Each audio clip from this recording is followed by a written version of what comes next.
For a few seconds, Indiana Fever fans thought they had witnessed a disaster. Caitlin Clark had just missed 2 critical free throws. The momentum had completely shifted. Washington had clawed its way back into the game, and social media was preparing to explode. You could almost feel the criticism coming. Another blown opportunity, another frustrating finish, another night where questions about the Fever and Stephanie White would dominate the conversation. And then Caitlin Clark reminded everybody why she's Caitlin Clark. With the game hanging in the balance and all the pressure in the world sitting on her shoulders, Clark delivered once again. One shot, one moment, one dagger. And suddenly, what looked like it was about to become a nightmare transformed into one of the biggest moments of the season. Just when the critics were ready to celebrate her missed free throws, Clark stepped up and nailed the game winner, saving not only the Fever, but perhaps saving the entire narrative surrounding this game. But here's the thing, as incredible as the ending was, and as clutch as Clark proved herself to be once again, the victory itself didn't erase the concerns surrounding this team. In fact, for many fans, it only highlighted them even more, because despite the heroic finish, the Fever once again found themselves allowing an opponent back into a game they seemed to control. Once again, questions about adjustment surfaced. Once again, questions about rotation surfaced. And once again, Stephanie White found herself under heavy scrutiny.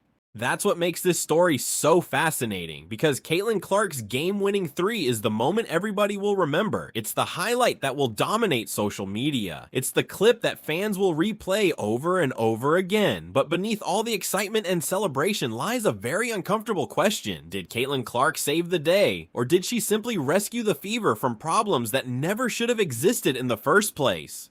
Because while Clark was busy reminding everybody why she's one of the most clutch players in basketball, many fans were left wondering why she needed to play superhero yet again. And perhaps even more importantly, why the woman sitting on the sideline continues to find herself at the center of so much criticism, despite the victories continuing to pile up. And as amazing as the game winner was, some fans believe the most controversial moment of the night actually happened long before that shot ever left Caitlin Clark's hands. And honestly, for a while there, it looked like Indiana was about to let another game slip through its fingers. The Fever had opportunities to put Washington away. They had stretches where they looked like the better team, yet somehow, just like we've seen far too many times already this season, the door remained open. The Mystics kept hanging around. They kept making plays. And before anybody realized it, what should have been a comfortable finish had turned into a fourth quarter dogfight. That's becoming a concerning trend for Indiana, because against the better teams in the league, these kinds of collapses can become deadly. The third quarter was once again an issue. Washington outscored the Fever 24-17 in that period, and then followed it up by winning the fourth quarter as well. Momentum completely shifted, and fans watching the game were left asking the same question they've been asking all season. Where are the adjustments? Where are the timeouts? Where is the urgency to stop an opponent's run before it gets out of hand? Because there were moments when it felt like the Mystics were simply allowed to gather confidence possession after possession, while Indiana watched the game slowly drift away. That's what makes Caitlin Clark's game winner so remarkable. It covered up a lot of problems. It covered up the fact that the Fever only managed 78 points. It covered up the fact that role players struggled. It covered up some questionable stretches offensively. And most importantly, it covered up what could have been an absolutely brutal conversation surrounding Clark herself after those missed free throws. You just know social media was ready. The critics were ready. And then Clark did what great players do. She delivered when it mattered most. 7 of 16 from the field, 4 of 10 from beyond the arc, 19 points, 5 assists, 3 rebounds. But honestly, the numbers don't tell the full story, because the biggest number of the night was 1. One shot, one moment. One reminder that when the pressure reaches its highest level, Caitlin Clark still has that special ability to rise above the chaos. That's what separates stars from superstars. And for the Fever, that shot may have saved them from what could have been one of the ugliest post-game discussions of the season. Unfortunately, while Clark's heroics saved Indiana from embarrassment, they couldn't stop another debate from exploding, because many fans weren't just celebrating the victory. They were furious over something that happened much earlier in the game, something involving Stephanie White. And according to those fans, it wasn't the first time either, because as incredible as Caitlin Clark's game-winning shot was, a lot of Fever fans had already become frustrated long before the final possession.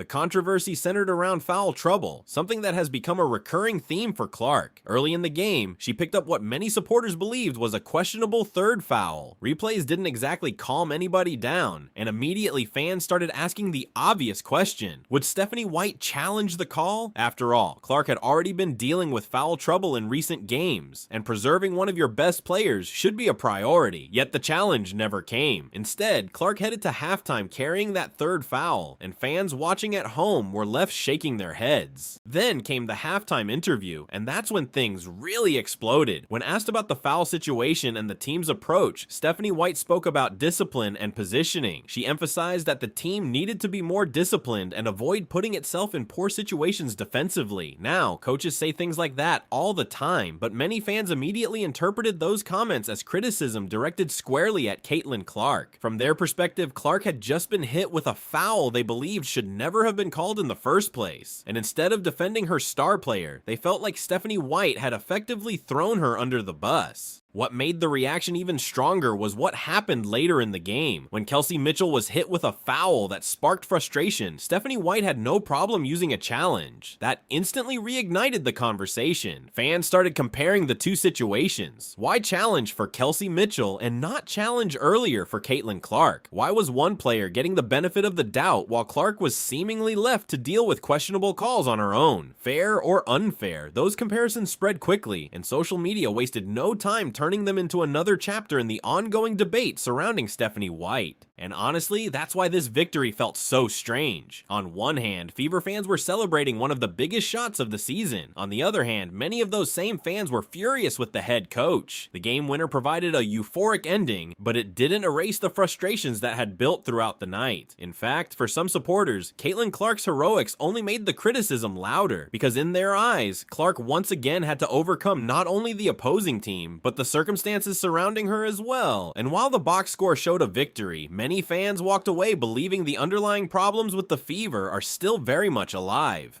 And honestly, that's what makes this entire Stephanie White debate so complicated, because the Fever are winning games. They're now above 500, and eventually wins are supposed to silence criticism, but that hasn't happened. In fact, in some ways, the criticism surrounding Stephanie White seems louder than ever, and that's because many fans aren't simply looking at the final score anymore. They're looking at how these games are unfolding. They're looking at the stretches where the offense goes stagnant. They're looking at the adjustments, the substitutions, the timeout management, and they're asking themselves a difficult question. Is Caitlin Clark rescuing the Fever, or are the Fever putting themselves in situations where Clark constantly has to rescue them? That's not an easy question to answer, because to Stephanie White's credit, a win is still a win. Nobody is apologizing for victories in professional basketball. At the end of the day, the standings don't ask how pretty it looked, but the eye test matters too, and there were moments against Washington when things looked concerning. The Fever scored only 78 points. Against elite teams around the league, that simply isn't going to be enough. If Indiana struggles offensively against stronger opponents, games like this could quickly turn into losses. The supporting cast also had an uneven night. Kelsey Mitchell contributed 15 points. Aaliyah Boston added 14. Sophie Cunningham had some moments, but also missed opportunities that left fans frustrated. Monique Billings came back down to earth after her breakout performance. Meanwhile, some supporters continue to wonder about the lack of minutes for younger players, and whether Stephanie White's rotations are maximizing the roster. Those questions aren't new. They've been lingering for weeks, and every close game seems to bring them back into the spotlight. But in the middle of all the criticism, one thing remains undeniable. Caitlin Clark delivered when Indiana needed her most. And maybe that's what makes her so special, because after missing those 2 free throws, many players would have let the moment consume them. Many players would have played cautiously. Many players would have been afraid of making another mistake. Not Clark. Instead, she demanded the biggest moment of the game and buried the shot that everyone will remember. And perhaps that's the reason fans continue defending her so passionately, because no matter how chaotic things become, no matter how many controversies surround the team, and no matter how much criticism gets thrown her way, Caitlin Clark keeps answering with basketball. She keeps answering with big shots. She keeps answering with moments that remind everybody exactly why she became the biggest star in the league. And against the Mystics, she may have saved far more than just one game. She may have saved an entire narrative. But honestly, there might have been no bigger moment in the entire game than what happened after those missed free throws. Because let's be honest, everybody watching knew what was coming. The critics were ready, social media was ready, the anti-Caitlyn crowd was ready. If Indiana lost that game, those missed free throws would have been replayed over and over again. Every headline would have focused on the misses. Every debate show would have talked about how Clark failed in the clutch. And you just know, people would have conveniently ignored everything else that happened throughout the night. That's why the game winner felt so important, not because it was a regular season shot in June, not because it moved the Fever to 6-5, but because it reminded everyone of something we've already seen time and time again. Caitlin Clark is not afraid of the moment. She missed the free throws. So what? Great players miss shots. Great players make mistakes. The difference is that great players don't hide from those mistakes. They come right back and demand the next opportunity. And that's exactly what Clark did. She didn't disappear. She didn't become passive. She stepped into the spotlight and delivered the dagger that sent the fans into a frenzy. And honestly, that's what separates superstars from stars. Anybody can hit shots when everything is going perfectly. Anybody can look good when the pressure is low. But when you've just missed 2 crucial free throws, when the crowd is nervous, when the opponent has all the momentum, and when everybody knows you're taking the shot anyway, that's when legends are made. Washington somehow lost Caitlin Clark on the final possession, which is almost unbelievable in itself. Out of everybody on the floor, you lose number 22. That's the player you're going to leave open, and Clark made them pay immediately. One clean look, splash, ball game. And maybe that's why so many Fever fans continue to become frustrated with the overall direction of the team, because nights like these make them wonder just how good Indiana could actually be if everything around Clark functioned more efficiently. They look at the talent, they look at Aaliyah Boston, they look at Kelsey Mitchell, they look at the pieces on the roster, and they see a team capable of much more than surviving games against opponents they believe should already be beaten. That's why the emotions surrounding this win were so strange. There was joy, there was relief. There was excitement, but there was also frustration, because for many supporters, Caitlin Clark didn't just hit a game winner, she bailed the Fever out again. And the longer that becomes the story, the louder the questions surrounding Stephanie White are going to become, because eventually fans are going to stop asking how many games Indiana wins and start asking why their superstar constantly has to save them in the first place. And honestly, that's why this game felt like 2 completely different stories happening at the same time. One story was about Caitlin Clark. It was about resilience. It was about toughness. It was about a superstar refusing to let one mistake define her night.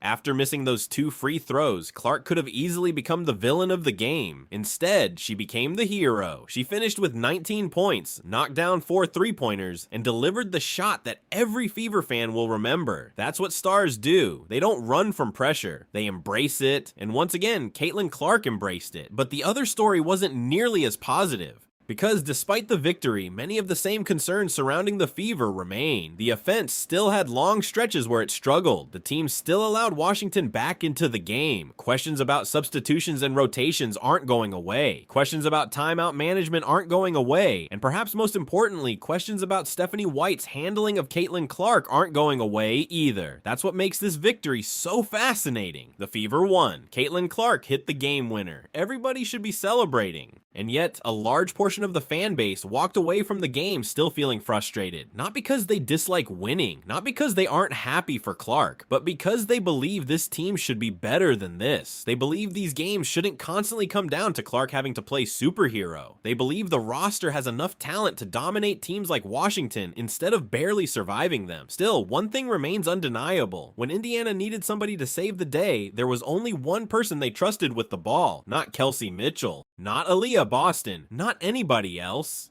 Number 22, and number 22 delivered again. That's why Caitlin Clark continues to be the face of the franchise. That's why she's the biggest star in the league. And that's why every time the moment gets bigger, somehow she gets bigger with it. Now I want to hear from you. Did Caitlin Clark save the Fever from disaster with that incredible game-winning 3? Or are you more concerned about what happened before the shot? And what about Stephanie White? Do you think fans are being too hard on her? Or do you believe the criticism surrounding her decisions is completely justified? Drop your thoughts down below. If you enjoyed the video, hit like, subscribe, and turn on notifications because we've got more Caitlin Clark and WNBA coverage coming, and I'll catch you guys in the next one.